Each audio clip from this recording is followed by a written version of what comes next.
ప్రశ్నలు ఏంటంటే మనకు గనక ఎన్టీఆర్ గారు తెలుగుదేశం పార్టీ పెడితే అది తీసేసుకుని చంద్రబాబుని గెలిపించారు. ఆయన పేరుతో పార్టీ మళ్ళీ పెట్టుకున్నటువంటి లక్ష్మీభారత్ను ఓడించారు.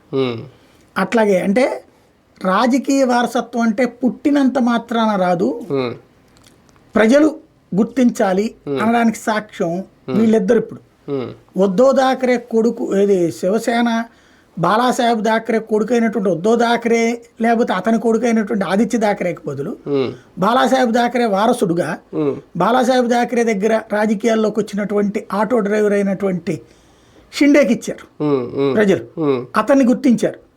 ఉద్ధవ్ థాకరేని వారసుడిగా గుర్తించలేదు. అట్లాగే NCP Nationalist Congress party direct గా శరద్ పవార్ ఆశయం నచ్చింది కానీ శరద్ పవార్ నచ్చలేదు వాళ్ళ అమ్మాయి కారణంగా. నచ్చక ఆయన వారసత్వాన్ని అజిత్ పవార్కి ప్రజలు ఇచ్చారు. తద్వారా వారసత్వ రాజకీయాల్లో కొత్త కోణం కూడా దీన్ని అనుకోవాలన్నమాట. భారతీయ జనతా పార్టీ కూడా ప్రచారంలో వ్యూహాత్మకంగా వ్యవహరించిందా? కేవలం ఒక 9 సభల్లో మాత్రమే మోడీ పాల్గొన్నారు, మొత్తం అంతా ఆర్ఎస్ఎస్ ఆర్గనైజ్ చేసింది, లోకల్ కార్యకర్తలకు ఎక్కువ అవకాశం ఇచ్చింది, ఈసారి ఒక డిఫరెంట్ ప్రచారం చేసింది అనేది అది ఎంతవరకు సక్సెస్? పర్ఫెక్ట్ ప్లానింగ్ తో వెళ్ళారు.